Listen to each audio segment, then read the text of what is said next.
मवाली।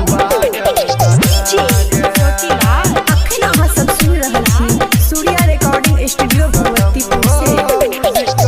बेवफा सनम वो मुझको पागल बना गया, बेवफा सनम वो मुझको पागल बना गया। कहता था बाबू सोना ऐसा क्यों सजा दिया, कहता था बाबू सोना ऐसा क्यों सजा दिया। बेवफा सनम वो मुझको पागल बना गया, बेवफा सनम वो मुझको पागल बना गया।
सनम वो मुझको पागल बना गया, बेवफा सनम वो मुझको पागल बना गया।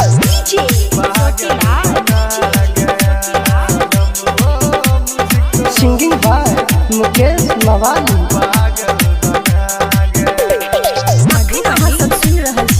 सूर्या रिकॉर्डिंग स्टूडियो भगवतीपुर से।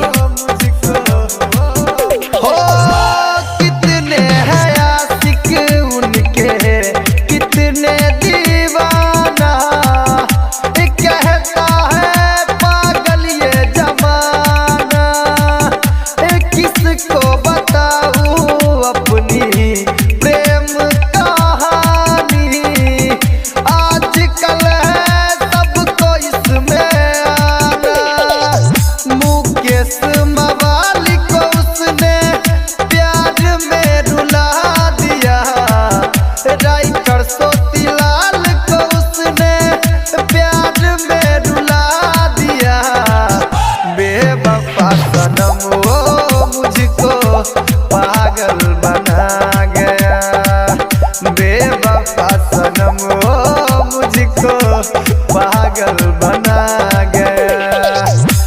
कहता था बाबू सोना ऐसा क्यों सजा दिया, कहता था बाबू सोना ऐसा क्यों सजा दिया। बेवफा सनम वो मुझको पागल बना गया, बेवफा सनम वो मुझको पागल बना